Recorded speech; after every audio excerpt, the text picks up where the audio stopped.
Shared by BCG, digital assets tokenized by 2030, $16 trillion, and value of tokenized public equities, funds, and bonds by 2030 is $1.8 trillion. What's up, guys? Kevin Cage here with another crypto update. We're going to run through some recent news today, and now that the 4th of July weekend is over, we should start to see more news and developments picking back up again for any US-based crypto projects. Alright, first up, we have the ETHCC. This is the Ethereum Community Conference taking place today, July 8th up until the 11th. This is the largest annual European Ethereum event focused on technology and community. With over 350 plus speakers, we can also take a look at their list of sponsors. So we have Circle, we also have Ernst & Young, and a variety of groups. Next up, I'm sure everybody saw this headline shared by CNBC. Collapsed Bitcoin exchange Mt. Gox is about to unload $9 billion worth of Bitcoin onto the market. Here's what it means. And in a previous video, we went over this news because this has come out before and usually nothing has happened or there are delays. We can see Mt. Gox will begin paying back thousands of users roughly $9 billion worth of tokens. So this was published by CNBC on July 1st, and we also have Colin Talks Crypto sharing this screenshot dated July 5th. Saying right here, and another fake out by the Mt. Gox lawyers. We ask eligible rehabilitation creditors to wait for a while. Mt. Gox lawyers scared the market a few weeks ago, and now we're saying there will be more delays for the repayment. And Colin is a really smart guy. He shares amazing information. He's also the one that built this, the Bitcoin Bull Run Index. Next up, I saw this shared by Crypto Eddie, so we can see under Ripple Careers, we have Ripple Trading and Markets Director based in London. And she says the company Ripple is setting out to, quoting the link, build and oversee the largest digital asset trading unit and DeFi ecosystem in crypto. So looking at this role, I highlighted what she quoted right there, so we can see a much bigger push into institutional DeFi. We can see under here, liquidity provision, we have AMMs and servicing firm-wide liquidity through innovative trading solutions. Under balance sheet optimization, help develop infrastructure and processes for active balance sheet trades in digital and fiat assets, including these. And under market expansion right here, it says, assist the team with Ripple's penetration into DeFi and stablecoins from a markets and trading perspective. And this makes me wonder about the RL stablecoin or the Ripple US dollar or real US dollar stablecoin that should be coming out by the end of this year. Is this going to be a bigger push into institutional DeFi, or is this looking to be used from a regulatory standpoint as some type of ODL in the United States? Next up, this was shared by Ripple X, so I'm going to play a quick clip discussing asset tokenization on the XRP ledger with this group Zonix. We know that Zonix partnered with the company Ripple earlier this year to bring multi-asset tokenization onto the XRPL.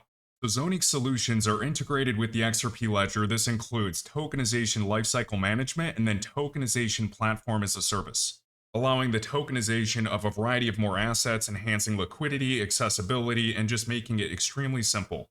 So looking at the Zonix website, we can see that Ripple is up top. They also have an article with PwC, and then we can see the $1 trillion market potential. Shared by BCG, digital assets tokenized by 2030, $16 trillion, and value of tokenized public equities, funds, and bonds by 2030 is $1.8 trillion. And looking at their ecosystem, we can see a big list of Coinbase, Amazon, Deloitte, Ripple, Medico, which is Ripple's company. We have Ethereum, Polygon, Hedera, TaxBit, a bunch of groups. My name is Sanjeev Birari. I'm one of the founder and chief business officer of Zonix. We started in 2017. And up till today, we have done almost close to around $5 billion of assets tokenized. Any issuer who wants to tokenize the asset, whether it's a real world asset from, say, commercial real estate debt or an equity or a bank's tokenization fund, they can just take our tech infrastructure, and in 48 hours, they can be up and running to tokenize any asset class. And it can actually integrate with any chains. So tokenization is nothing but converting any interest of any asset into a digital asset, digital token. So we are actually putting that asset's ownership interest on blockchain. And once you do that, you are basically owning that particular asset on chain. And that ownership interest, we divide it into multiple tokens, and we issue those tokens as a security.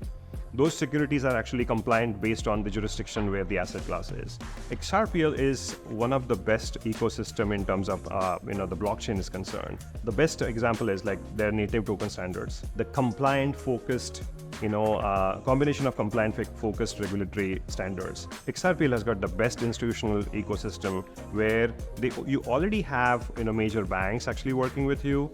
and actually, it creates a major liquidity. The adoption level has increased quite a lot over the last 6 years, and I think we are at the point where most of the institutions have got into this space. So I think it's the future is extremely bright for tokenization of RWAs.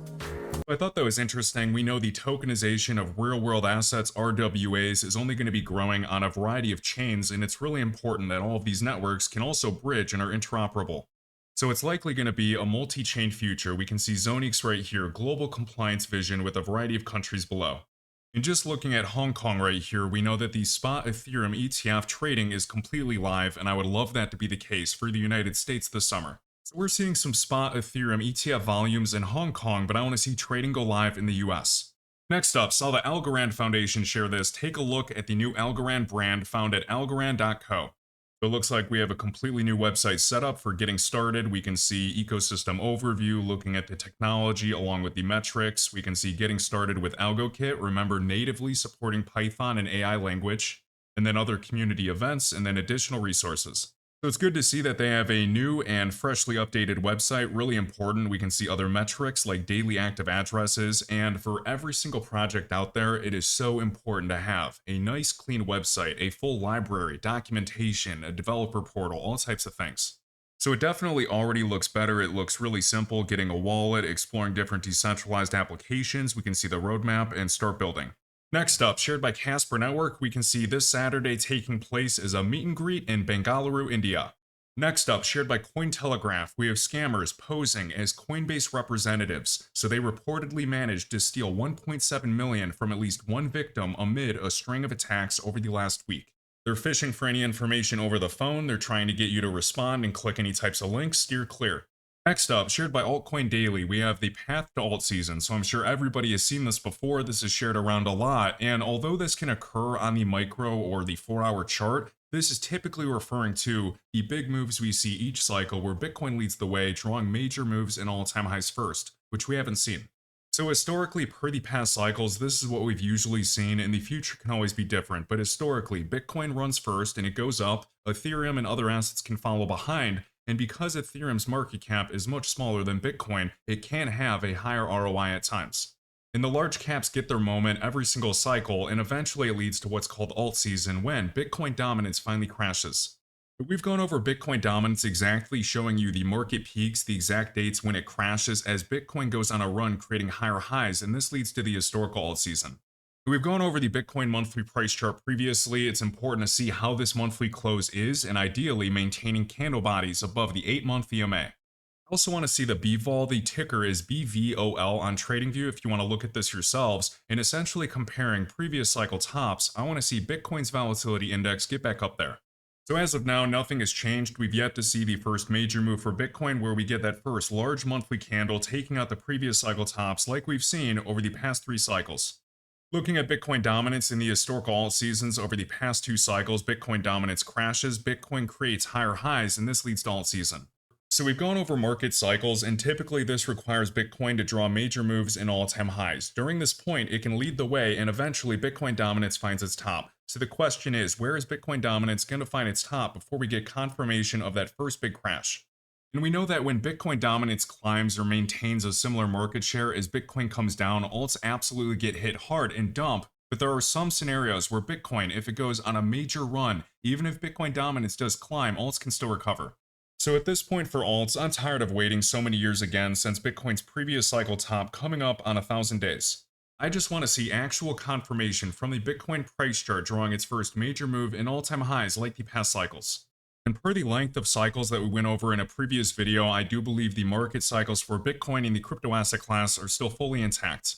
And during times like these, it's definitely not fun talking about altcoins and the crypto asset class when alts are just crashing. So I'm looking forward to better days ahead. Next up, we've shared by Psychedelic, there is absolutely no chance that this cycle is over already. 0. Stocks smashing all-time highs, such as the S&P 500. We have gold smashing highs, ETFs just starting, and ETFs take a while. We've talked about Bitcoin when it got the approval for multiple spot ETFs in January. It crashed a bit, and then the inflows came in later. We have inflation coming down, global liquidity, these cycles that we've discussed, and then US elections, which can be stimulus years. Like he says right here, I find this ironic. Crypto is the only asset class dumping right now. It feels like we've been living in Groundhog Day for 3 years. In looking at price action on the monthly time frame, we have these black vertical lines representing the elections every 4 years, typically drawing major moves in all-time highs and entering expansion. And last but not least, guys, we have iTrustCapital linked in the top of the YouTube video description for anybody interested in a crypto retirement account. And for anybody that may already have a crypto IRA with another custodian and are looking to move to iTrustCapital, there's a promotion going on where you can get a $250 reward by transferring your current crypto IRA to iTrust. And you can find this directly on their Twitter or X, and this is under the pinned post. If you enjoyed this video, please consider hitting the like button and sharing your thoughts down below. As always, you can find all links, including resources for charting, trading bots, platforms, wallets, portfolio trackers, and exclusive discounts in my link tree at the top of the video description. Thanks for watching, and I'll catch you in the next one.